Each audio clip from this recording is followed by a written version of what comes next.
இந்த நாய்க்குட்டி ரொம்ப அழகா இருக்குல்ல. இந்த அழகுக்கு பின்னாடி மனுஷனை கொல்லக்கூடிய இன்னமும் மருந்தே கண்டுபிடிக்கப்படாத ஒரு வைரஸ் இருக்கு. அதான் ரேபிஸ்.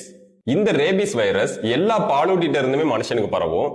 ஆனா 99% நாய்கிட்ட இருந்து தான் பரவுது. மதுரையில ஒருத்தங்களுக்கு 4 மாசத்துக்கு முன்னாடி பூனை கடிச்சிருக்கு. அவங்க ரேபிஸ் தடுப்பூசி போடாததால 2 நாள் முன்னாடி ரேபிஸ் வந்து இறந்துட்டாங்க. இந்த ரேபிஸ் வைரஸ நாம தடுப்பூசி மூலம் 100% கண்ட்ரோல் பண்ண முடியும். ஆனா தடுப்பூசி போடாம விட்டா இப்படிதான் ஆகும். இதுக்கு பேரு ஹைட்ரோபோபியா. தண்ணியை பார்த்தாலே பயப்படுவாங்க. இது ரேபிஸ்கான ஒரு சிம்டம்ஸ். இந்த சிம்டம்ஸ் வந்துட்டா எந்த மருந்தாலையும் நம்மளை காப்பாற்ற முடியாது. 100% சாவு உறுதி.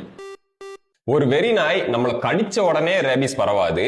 இந்த ரேபிஸ் வைரஸ் ரொம்ப பொறுமையா தான் நம்ம மூளையை நோக்கி டிராவல் ஆகும். இப்போ ஒரு நாய் நம்ம காலில் கடிச்சிட்டா காலில இருந்து வைரஸ் மூளைக்கு போறதுக்கு 6 மாசம் கூட ஆகலாம்.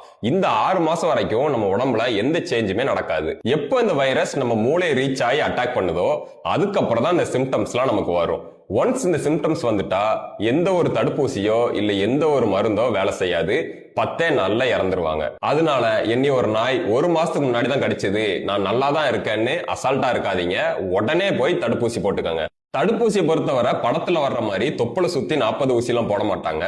நம்ம ஷோல்டர்ல 4 ஊசி தான் போடுவாங்க.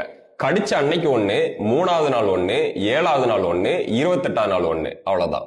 யாரெல்லாம் இந்த ஊசியை போடணுங்கிறத வேர்ல்ட் ஹெல்த் ஆர்கனைசேஷன் 3 கேட்டகரியா பிரிச்சிருக்காங்க. கேட்டகரி 1, இப்போ ஒரு ரேபிஸ் நாய் உங்களை நக்கிருச்சு, ஆனா அந்த இடத்துல உங்களுக்கு புண்ணோ இல்ல வெட்டுக்காயமோ இல்லைன்னா அதான் கேட்டகரி 1.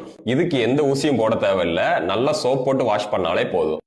கேட்டகரி 2, நாய் உங்களை பிரண்டினாலோ இல்ல நாய் நக்கின இடத்துல உங்களுக்கு ஆல்ரெடி ஒரு புண்ணு இருந்தாலோ இதான் கேட்டகரி 2. இதுக்கு 4 தடுப்பூசி போடணும். கேட்டகரி 3, நாய் உங்களை கடிச்சு ரத்தம் வந்தா இதான் கேட்டகரி 3. இதுக்கு 4 தடுப்பூசி கூடவே இம்யூனோகுளோபுலின் சேர்த்து போடணும்.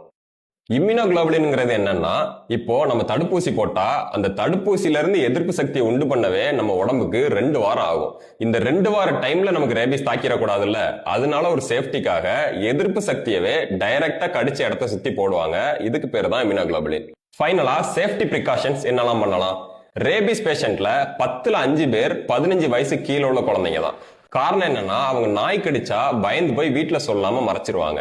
தயவு செஞ்சு உங்க வீட்டு குழந்தைங்களுக்கு சொல்லுங்க, நாய் கடிச்சா உடனே வந்து அம்மாட்டையோ இல்ல அப்பாட்டையோ சொல்லணும்னு. நீங்க நாய் வளர்த்தீங்கன்னா ப்ராப்பரா உங்க நாய்க்கு ரேபிஸ் வேக்சின் போட்டு வளங்க.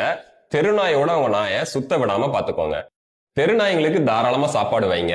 வச்ச உடனே தூரமா வந்துருங்க. அதை போய் கொஞ்சிறதோ இல்ல அது உங்களை நக்க விடுறதோ இந்த மாதிரி பண்ணாதீங்க. ரேபிஸ் மனுஷனுக்கு வர்றதுக்கு தெருநாய்களும் ஒரு முக்கியமான காரணம். முடிஞ்ச அளவு இந்த வீடியோ எல்லாருக்கும் ஷேர் பண்ணுங்க. நிறைய பேத்துக்கு இது போய் சேரட்டும்.